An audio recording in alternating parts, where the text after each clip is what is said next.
ताली और थाली बजने से अगर देश का विकास होता है तो ऐसा विकास मुझे नहीं चाहिए। अखिलेश विकास पुरुष है कन्नौज में। हम राजनीति में राम को नहीं जानते हैं, हम राजनीति में काम को जानते हैं। सरकार को बिल्कुल उखाड़ कर फेंकना है और माननीय अखिलेश जी को बहुत अच्छे वोटों से विजय करना है, जो ऐतिहासिक जीत दिलाना है। रोटी को अगर पलटेंगे नहीं तो वो जल जाएगी, इसलिए रोटी को पलटना चाहिए तो सरकार को भी पलटना चाहिए।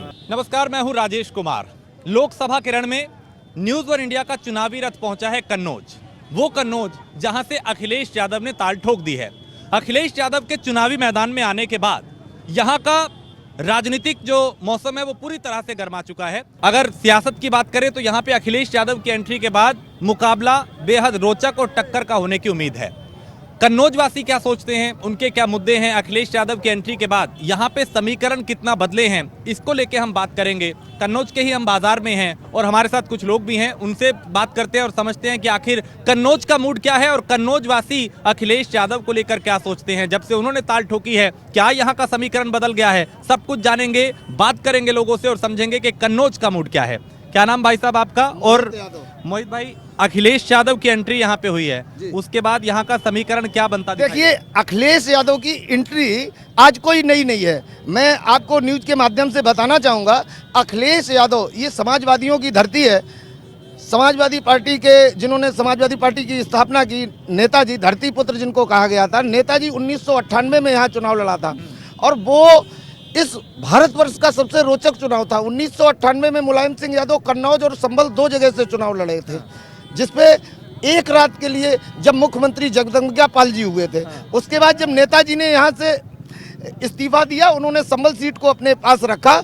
उसके बाद सन 1999 में प्रदीप यादव जी यहाँ से मेंबर ऑफ पार्लियामेंट हुए। सन 2000 में अखिलेश यादव ने पहला यहाँ से चुनाव लड़ा। अखिलेश यादव को अगर यहाँ पे आप समीकरण की बात करते हैं तो अखिलेश यादव कोई समीकरण नाम ही नहीं है। अखिलेश यादव को कन्नौज का विकास पुरुष कहें, वो आप देख सकते हैं। सन 2000 के बाद अखिलेश यादव 2000, 2004 और 2009 तीन बार यहाँ से सांसद चुने गए। 2012 में उत्तर प्रदेश के मुख्यमंत्री हुए। मैं आपको बताना चाहूँगा कि कन्नौज में समीकरण कहीं कुछ है ही नहीं। अखिलेश के नामांकन के बाद सारे प्रत्याशियों की बोलती बंद है, नींद उड़ गई है। नींद उड़ गई है। अखिलेश विकास पुरुष है। कन्नौज में एक्सप्रेस वे सबसे बड़ी उपलब्धि है देश के लिए। देश का सबसे बड़ा एक्सप्रेस वे सबसे कम दिनों में छिबरामऊ सौरे से होते हुए सीधे औरैया उरई को जोड़ने वाला 4 लेन, छिबरामऊ से फर्रुखाबाद 4 लेन, कन्नौज जनपद को मेडिकल कॉलेज, कन्नौज में पॉलिटेक्निक। यानी आप कह रहे हैं कि बहुत कुछ अखिलेश यादव ने किया है और अखिलेश यहाँ आ गए तो यहाँ पे बीजेपी की नींद जो है वो बेचैन हो गई है। बात ही नहीं है, हालत खराब है, हालत खराब। ठीक और लोग भी हैं, उनसे बात करते हैं। क्या कन्नौज का मूड बन रहा है? अखिलेश यादव की एंट्री के बाद कितना समीकरण यहाँ बदलता दिखाई दे रहा है? अखिलेश के पक्ष में ही बनेगा, पक्ष में बनेगा। हाँ। क्यों?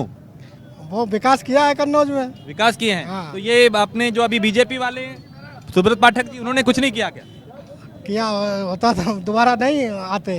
हाँ। जनता का मूड बदल गया, बदल रहा है। अच्छा, अखिलेश यादव से पहले जब तेज प्रताप थे, क्या तब फिर डाउन हो गया था मामला कि भैया आप क्या हो गया, इन्हें क्यों उतार दिया? नहीं, पब्लिक अखिलेश को चाहती थी। अखिलेश को चाहती थी, अखिलेश इसलिए आ गए। हाँ। क्या सोचते हैं आप यहाँ के चुनाव को लेके? अखिलेश यादव चूंकि पहले तेज प्रताप यादव को बुलाया, उनका देखा कि नेताओं में नाराजगी है, उन्होंने तुरंत रातों रात उम्मीदवार बदल दिया, आप खुद ताल ठोक रहे हैं। उनकी एंट्री के बाद यहाँ का चुनाव कैसा होने जा रहा है? सर, माहौल तो अखिलेश भैया के लग रहा है, लेकिन बाजी तो टक्करी पाठक भी जी दे रहे हैं। हाँ। लेकिन देखते हैं पब्लिक के क्या मूड होता है। हाँ। क्या पब्लिक चाहेगी पाठक जी को या नहीं? अब ये कह रहे हैं टक्कर है। बिल्कुल टक्कर होगी पाठक जी से। हाँ। बिल्कुल। तो यानी कन्नौज का जो हॉट सीट में अब सबसे ऊपर ये सीट गिनी जा रही है, आपके हिसाब से यहाँ पे मुकाबला कांटे का होगा और कुछ भी हो सकता है? कुछ कांटे का होगा। कांटे का होगा। आप आगे आए, आप युवा हैं और चूंकि युवाओं के ऊपर भी बहुत कुछ निर्भर होता है, देश का भविष्य युवा तय करते हैं। अभी अखिलेश यादव यहाँ पे आए हैं, वो भी कई बार युवाओं की बात करते हैं, कई बार कहते हैं कि रोजगार नहीं है, नौकरी नहीं है, महंगाई है। लेकिन बतौर युवा आप कन्नौज को लेके क्या सोचते हैं? अखिलेश भैया। अखिलेश भैया? अखिलेश भैया मतलब उन्होंने ताल ठोकी तो भैया है? भैया टक्कर है पूरी। क्या कहेंगे जी? आप बताइए क्या पूछना चाहते हैं? अखिलेश यादव की यहाँ पे एंट्री कन्नौज की राजनीति में नई तो नहीं है, लेकिन बतौर प्रत्याशी इस चुनाव में, पहले कोई और था, अभी वो आ गए, क्या हालात बदल रहे हैं? यहाँ का मुद्दे की अगर बात करें वो क्या बनने जा रहे अब देखो, पहली बात तो ये है, सरकार ने जो शासन किया 10 साल, हैं? सरकार को अपने कामों पर वोट मांगना चाहिए था। जैसे महंगाई, बेरोजगारी, नोटबंदी, जीएसटी, इससे कितना रेवेन्यू क्रिएट हुआ, और देश पर जो आर्थिक बोझ बढ़ रहा है, बेरोजगारी बढ़ रही है, इन सब पे वोट ना मांग करके वो वोट किसे मांगते हैं? हर चुनाव में राम, हर चुनाव में राम। अरे राम अगर नैया पार करते तो कोरोना में भर्ती करा देते हॉस्पिटल में जाकर के। जो हॉस्पिटल ने काम किया है वो राम ने क्यों नहीं किया वहाँ पे? अगर राम को काम करना था तो हॉस्पिटल बंद कर दो। नहीं, राम भी देखिए आस्था का केंद्र है ना, वो भी। हम राजनीति में राम को नहीं जानते हैं, हम राजनीति में काम को जानते हैं। अगर हॉस्पिटल होगा तो लोगों का इलाज बेहतर होगा, नौकरी होगी तो लोगों का जीवन स्तर उठेगा। ना तो नौकरी है, ना दवाई की व्यवस्था है। हमने अपनों को खोया है कोरोना काल में, और 3 रुपए के टेबलेट को 3000 में खरीदा है। उस आग सिलेंडर की कीमत थी 600 रुपए, और उस सिलेंडर को मैंने खरीदा है 50,000 में। मैंने फिर भी नहीं बचा पाया अपने पिताजी को। ये ताली और थाली बजने से अगर देश का विकास होता है तो ऐसा विकास मुझे नहीं चाहिए। मुझे विकास चाहिए तो वो विकास चाहिए जिससे लोगों का जीवन स्तर उठे, देश का विकास जीडीपी बढ़े। इन सब बातों पर वोट होगा। अखिलेश जी यहाँ से जीतेंगे, अच्छे मार्जिन जीतेंगे। बस ठीक है। देखिए, ये अखिलेश यादव की जीत का दावा कर रहे हैं कि उनकी एंट्री के बाद यहाँ का जो मुकाबला है रोचक हो गया। क्या लगता है कन्नौज में?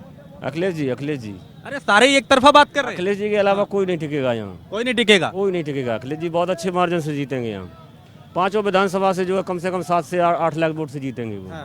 बहुत अच्छा मार्जिन रहेगा वो, क्योंकि वो हमारा जो विकास था माननीय अखिलेश जी का, वो विकास की लड़ाई है। ये भाजपा की 10 साल की सरकार में भाजपा ने कुछ नहीं दिया है। ना शिक्षा पे देख लीजिए, रोजगार पे देख लीजिए, सारा युवा जो है परेशान है, बेरोजगार है। जैसी 10 साल एज ओवर हो गई, उनको नौकरी का कहीं ठिकाना नहीं है। इसलिए सरकार को बिल्कुल उखाड़ कर फेंकना है, और माननीय अखिलेश जी को बहुत अच्छे वोटों से यहाँ विजय करना है, जो ऐतिहासिक जीत दिलाना है। इसे समाजवादी पार्टी का गढ़ भी कहा जाता है ना। राम मनोहर लोहिया, मुलायम सिंह यादव, अखिलेश यादव, डिम्पल यादव सब चुनाव लड़े भी, चुनाव जीते भी, लेकिन 2019 में ऐसा हुआ कि भैया ये सीट बीजेपी के पास आ गई। क्या तब मूड बदल गया था, और क्या अभी दोबारा मूड बदल रहा है क्या जनता? नहीं, पब्लिक भी परिवर्तन चाहती है। हमारे लोहिया जी कहते थे कि रोटी को अगर पलटेंगे नहीं तो वो जल जाएगी। इसलिए रोटी को पलटना चाहिए तो सरकार को भी पलटना चाहिए। जब तक सरकार को पलटेंगे नहीं तो ये निर्द्वंद सरकार हो जाएगी। ठीक है। कुछ और लोग भी हैं, उनसे बात करते हैं। आप भी इस तरफ आए प्रेम में। आप ये बताएं, यहाँ के चुनाव को लेकर क्या मुद्दा लगता है कि कन्नौज में ये मुद्दा था जिसपे काम नहीं हुआ, और अभी आगे क्या होने जा रहा है? नहीं, काम तो नहीं हुआ है, बल्कि गुंडागर्दी तो कम हुई है। समझे, भाजपा की सरकार में गुंडागर्दी कितनी कम है, जा तो देखो, शांति है, बल्कि काम तो नहीं हुआ है। ये तो बात सही है, लेकिन गुंडागर्दी कम हुई है। गुंडागर्दी काफी जगह जगह चौराहे पे बलात्कार हो रहे हैं। आप देखिएगा, आपकी सरकार कानून व्यवस्था को लेकर तो देखिए लोग कह रहे हैं कि भैया बदलाव व्यवस्था बढ़िया है। कानून व्यवस्था नहीं, कानून व्यवस्था क्यों नहीं बढ़िया है भाई? जीरो। अभी देख लेना, ये अभी चौनापुर में एक विवाद हुआ है, हमारे बंजारा समाज में विवाद हुआ है। ठाकुर समाज के लोगों ने उनको जो है छेड़छाड़ किया और मुकदमा भी उनके ऊपर कायम हो गया। तो ये भाजपा सरकार में कहाँ गुंडागर्दी खत्म है भाई? अरे हैं? आप देखिए, सारी गुंडागर्दी है। रात में कोई भी जाए, कोई खतरा इतनी सुविधा ना देते तो ये गुंडागर्दी कहाँ से खत्म हो जाती? गुंडागर्दी खत्म हुई है। हाँ, कुछ सुधार हुआ है, कानून व्यवस्था में सुधार हुआ है। हाँ, लेकिन हम बात करते हैं कि शिक्षा और रोजगार की कि जनता को शिक्षा चाहिए, अच्छे स्वास्थ्य चाहिए, रोजगार चाहिए, तो सरकार पर वोट इसके नाम पर होना चाहिए, विकास के नाम पर होना चाहिए। हाँ। तो जब आप वोट देने जाते हैं तो वाकई ये चीजें जहन में होती हैं कि भैया मुझे शिक्षा पे वोट देना, या जाति होता है, या फिर धर्म होता है, या फिर ये चीजें आती हैं कि भैया मंदिर मस्जिद और ये सारी चीजें? देखिए, ऐसा है, कुछ लोग धर्म के आधार पर वोट करते हैं, कुछ जो शिक्षित लोग हैं वो रोजगार और शिक्षा स्वास्थ्य की बात करते हैं। अब सरकार का एक सबसे बड़ा ध्यान है होना चाहिए कि मतलब पुरानी पेंशन, जो पुरानी पेंशन है उस पर सरकार को ध्यान देना चाहिए। तो इससे भी कर्मचारी समाज जो है हमारा, वो पुरानी पेंशन पर वोट करेगा इस बार। ठीक है। यानी कन्नौज के लोग अभी भी ये कह रहे हैं कि अखिलेश भैया अगर आए हैं तो फिर यहाँ का जो समीकरण है वो बदल रहा है। लेकिन क्या अखिलेश की एंट्री के बाद यहाँ का माहौल बदला है क्या? हाँ, कई मायनों में तो ऐसा लग ही रहा है। जिस हिसाब से आज की हवा, मतलब जो आज का 2-3 दिन से चल रहा है, पहले बहुत ज़्यादा बदलाव है, और शायद मुझे लगता है कि देखने को मिलेगा भी। हाँ, जब चौथे चरण में अपना मतदान यहाँ कन्नौज लोकसभा में होगा तो शायद कुछ बदलाव हो। और जब तक अखिलेश की एंट्री नहीं हुई थी तब तक क्या एक तरफा लग रहा था कि भैया नहीं, मुकाबला ये सरेंडर कर रहे हैं, यहाँ तेज प्रताप को उतार दिया तो ये जीतना नहीं चाहते?